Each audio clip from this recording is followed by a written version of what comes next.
Chapter 6. Whatever he did had flourish. That cane Papa brought back with me, he had carved and polished himself in North Dakota. When his limp went away, he continued to use it. He didn't need to. He liked it. It was kind of a swagger stick, such as military officers sometimes use. When he was angry, he would wield it like the flat of a sword, whacking out at his kids or his wife or his hallucinations. He kept that cane for years, and it served him well. I see it now as a sad, homemade version of the samurai sword his great-great-grandfather carried in the land around Hiroshima at the time, when such warriors weren't much needed anymore, when their swords were both their virtue and their burden. It helps me understand how Papa's life could end at a place like Manzanar. He didn't die there, but things finished for him there, whereas for me it was like a birthplace. The camp was where our lifelines intersected. He was the oldest son in a family who had for centuries been of the samurai class. He used to brag that they had owned more land than you could cross on horseback in a single day. By the time he was born in 1887, they weren't warriors any longer. Japan was in the throes of that rapid, confusing metamorphosis from a feudal to an industrial nation, which began with Commodore Perry's black-hulled armada steamed into Tokyo Bay and forced the Japanese to open their ports and cities to a Western trade. Papa's grandfather was a judge, at one point a magistrate for the small, lovely island of Miyajima. He had 4 children, including one son, Papa's father. His 3 daughters were among the first women in Japan to receive university degrees. One daughter married an army general who for a time governed Formosa, and it was this uncle general who encouraged Papa to enroll in a military school. As far as everyone could see, he was preparing for a career in the Navy. Then, at 17, he abruptly dropped out. His favorite aunt lent him some money, and a short time later he bought passage to a ship bound for the Hawaiian Islands. That was the last anyone in Japan saw or heard of him. In those days, he was a headstrong idealist. He was spoiled the ways the eldest sons usually are in Japan, used to having his way, and he did not like what he saw happening to the family. Ironically, it foreshadowed just the sort of thing he himself would be faced with later on: too many children and not enough money. His father's first wife bore 5 children. When she died, he remarried and 4 more came along. His father, who had been a public official, ended up running a tea house in Hiroshima, something like a cabaret. It was a living, but Papa wanted no part of this. In the traditional Japanese class system, samurai ranked just below nobility. Then came farmers and those who worked the land. Merchants ranked 4th below the farmers. For Papa, at 17, it made no difference that times were hard. The idea of a tea house was an insult to the family name. What's more, their finances made it such a state that even an eldest son, there was almost nothing for him to look forward to. The entire area around Hiroshima, mainly devoted to agriculture, was suffering a severe depression. In 1886, Japan had for the first time allowed its citizens to emigrate, and thousands from his district had already left the country in search of better opportunities. Papa followed them. He reached Honolulu in 1904 with a letter of introduction to a cousin who taught school at Oahu. Papa used to tell a story of his first stroll through town, just off the boat and wanting to stretch his legs before looking up his relatives. He came across a sign outside a building that said in 3 languages, "Workers Wanted." Proud that he could read the English as well as the Japanese, he figured he had an edge over anyone else applying. He was feeling cocky anyway on the first day in the new world, 17 years old and a little money burning in his pocket. He stepped into the men's shop a few doors down and bought himself a new suit, a new shirt, a new tie, and a new hat. Everything he'd seen the most prosperous men along the street wearing. He changed clothes in the store, then he went to see about that job. He followed arrows for the sign to the back of the building, where he found a yard full of half-dressed Chinese and Japanese field hands waiting in line to apply for work in the sugarcane. His disdain for them was met with laughter. They looked at him as if he were a maniac, pointing with derision at his dandy's outfit. He rushed back to the street, cursing, dismayed, humiliated, heading for the safety of his cousins. A few weeks later, he was introduced to a vacationing American, a lawyer from Idaho, who offered to pay his passage to the States and provide room and board in exchange for 3 years' work as a houseboy. Papa accepted. It looked better than sweating in the fields, which was how most of his countrymen were making their new start. And one imagines that the American mainland glittered for him the way it did for those entrepreneurs and pilgrims and runaways and adventurers who crossed the Atlantic and the Pacific, hoping to carve out a piece of it for themselves. In Idaho, he worked as a valet, a cook, a chauffeur, a mechanic, a general handyman. He learned to roast turkeys and to drive a Pierce Arrow sedan, and he perfected the English he had begun to learn before he left Japan. In all, he spent 5 years with this family. Then his patron helped him enter the University of Idaho as an undergraduate, aiming toward a law degree. Papa used to joke that if he hadn't met Mama, he might have ended up a senator. She was too she was too pretty, her brother Charlie once said. Ko couldn't leave her alone. She was the only Japanese girl in the whole Northwest worth looking at.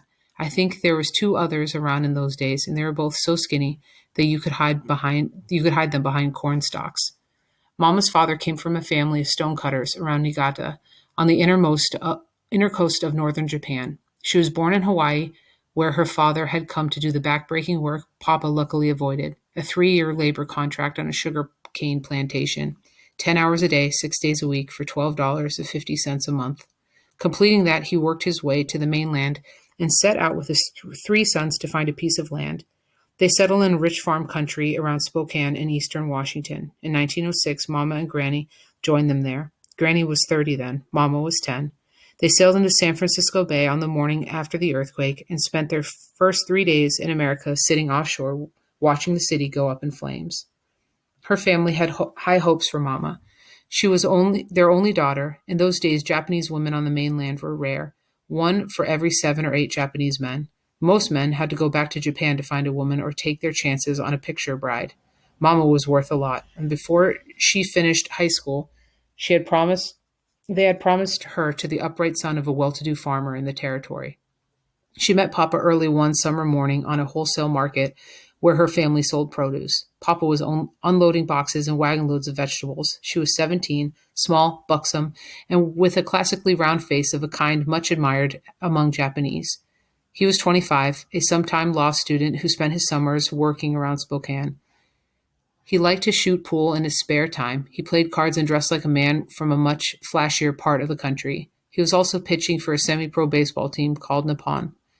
We have a picture of him down on one knee for the team photo in the front row, his mitted left hand resting on the other knee, his thick hair loose, his eyes showing a cocky confidence. His lean jaw bulges slightly, as if holding a small plug of tobacco, in the manner of Ty Cobb, whose style was the one to imitate about that time. Mama's parents were terrified when they saw him coming. He not only led what seemed to be a perilously fast life, he also borrowed money. The story goes that he once asked Mama to borrow as much as she could from Granny. All Granny had at the time was a $5 bill. She gave it to Mama, who passed it on to Papa, who then came stalking into the kitchen, stiff-backed, glaring scornfully at Granny. He was insulted. "It's not enough," he said. $5? I need more than $5. If that's all you got, I'd rather have nothing." And he threw the bill into the fire. The first time Mama ran away with him, her brothers came looking for her, brought her back to the family farm, and locked her in a second-story room. Mama was so desolate, her oldest brother, Charlie, couldn't stand it. He leaned a ladder up to her window, forced the latch, and let her out. That time they got away, got married, and made it down to Salem, Oregon, where Papa cooked in a restaurant and she worked as a nurse and dietitian until my oldest brother was born in 1916. After that, she had a child about every 2 years, 9 in the next 18, and Papa kept moving, looking for the job or the piece of land or the inspiration that would make him his fortune and give him the news he hoped all his life he would one day be able to send back to those relatives. Wakatsuki Ko made it big in America and has restored some honor to his family's name. Education mattered a great deal to him. In later years, he would brag to us that he went to law school and imply that he had some kind of degree from a northern university. It's true that everywhere he stopped, he'd be helping a friend through some legal squabble or another, an immigration problem, a repossessed fishing boat. He worked for the government at one point, translating legal documents, but as badly as he wanted us to believe it, he never did finish law school. Who knows why? He was terribly proud, sometimes absurdly proud, and he refused to defer to any man. Maybe in training for that profession, and some years before the First World War, he saw ahead of him prejudices he refused to swallow, humiliations he refused to bear. On the other hand, his schooling was like almost everything else he tried. For all his boasts and high intentions, he never quite finished anything he set out to do. Something always stopped him: bad luck, a racial barrier, a law, his own vanity or arrogance, or fear of losing face. For a couple of years, he tried lumberjacking in Seattle. We have another old photo, this one from the 20s, that shows him standing on a railroad siding with his boots spread wide one hand in his jeans pocket and the other holding a wide-brimmed hat flung high in boisterous greeting. A Nipponese frontiersman with pine forests rising behind him. In Oregon, he learned a little dentistry, a skill he later put to good use at Manzanar, where he made dozens of dentures free of charge. He tried farming there too. The alien land laws prevented him from owning property, but he could lease the land and could make a tenancy deal and work it. A few years before I was born, he had settled the family on a 22-acre farm near Watsonville, California, raising apples, strawberries, and a few vegetable crops. He was making good money living in a big Victorian house, and it looked as if he'd found his castle at last, but his luck didn't hold. The well went dry. 30 years after sailing away from a financial dead end and the remnants of a once noble family in Japan, he found himself in the middle of America's Depression and on the move again with 8 kids and a wife this time, working his way down the California coast, picking prunes, peaches, Brussels sprouts, sending his children into the orchards like any migrant worker's family, hoping their combined earnings would leave a little left over after everyone was fed and the cars gassed up for the next day's search for work. Just before I was born, he leased another piece of land in Inglewood outside Los Angeles and farmed again briefly. Then, deciding land was too risky for investing either time or money, he turned to the ocean, started fishing out of Santa Monica, and did well enough at it through the late 30s that by 1941 he had 2 boats, the Waka and the Nereid, a lease on that beach house in Ocean Park, and a nearly new Studebaker he had made a down payment on 2 weeks before Pearl Harbor was attacked. The start of World War II was not the climax of our life in Ocean Park. Pearl Harbor just snipped it off, stopped it from becoming whatever else lay ahead. Papa might have lost his business anyway, who knows? Sunk his boat, perhaps, the way Woody almost sank one off of Santa Monica a few years later, when he motored into the largest school of mackerel he'd ever seen. Got so excited hauling in the fish, he let them pile up on deck and didn't notice water slipping through the gunwale slits and into the hold until the bow went under.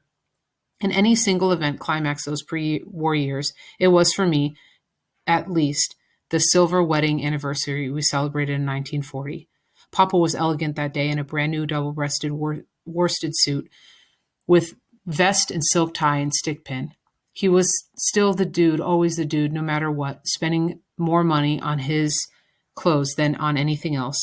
Mama wore a long crocheted rose-colored dress, and I see them standing by our round dining room table, this time heaped with food, but with silver gifts, flatware, tureens, platters, trays, gravy bowls, and brandy snifters. The food was spread along a much larger table, buffet style, in glistening abundance: chicken teriyaki, pickled vegetables, egg rolls, cucumber, and abalone salad. The seaweed-wrapped rice balls called sushi, shrimp, prawns, fresh lobster, and finally, taking up what seemed like half the tablecloth, a great gleaming roast pig with a bright red apple in its mouth. A lot of in-laws were there and other Japanese families and Papa's fishing cronies and a big Portuguese named Goosey, who used to eat small, hot yellow peppers in one big bite just to make me laugh, and an Italian named Blackie, with long sideburns and black hair, slicked back straight, wearing black and white shoes and a black suit with white pinstripes. These two were his drinking buddies, as flushed now as Papa was from the hot sake that was circulating in the beer and the whiskey. Papa announced that it was time to carve the pig. We all stood back to make a wide half circle around the end of the table. He had supervised the roasting. Now he was going to show us how you cut up a pig. When he knew everyone was watching this, we were his audience, the dining room his theater. He lifted a huge butcher's cleaver, and while Goosey and Blackie, trying not to giggle, held each side of the long cutting board beneath its neck, Papa chopped the head off in 2 swift, crunching strokes. All the men cheered, the sons, the carousers. The women sucked in their breath and murmured. 3 more strokes, and the Papa had the animal split, 2 sides of the roast pork steaming from within. With serious face and a high-held final flick, he split each side in half, quartering the pig. Then he set the cleaver down, stepped back, reached behind him without looking for a towel one of my sisters somehow had there waiting, and as he wiped his hands, he said imperiously to his sons, "Cut it up. You girls bring the platters here. Everybody wants to eat." That's how I remember him before he disappeared. He was not a great man. He wasn't even a very successful man. He was a poser, a braggart, and a tyrant. But he held on to his self-respect. He dreamed grand dreams, and he could work well at any task he turned his hand to. He could raise vegetables, sail a boat, plead a case in small claims court, sing Japanese poems, make false teeth, and carve a pig. Whatever he did had flourish. Men who knew him at Fort Lincoln remember him well. They were all Issei, and he was the one of the few fluent in Japanese and English. Each morning, the men would gather in their common room, and he would read the news aloud, making a performance of it by holding the American paper in front of him and translating into Japanese on the spot, orating the news, altering his voice to suit the senator, the general, or the movie star. Papa worked as an interviewer there, helping the Justice Department interview other essays. He almost became an alcoholic there on rice wine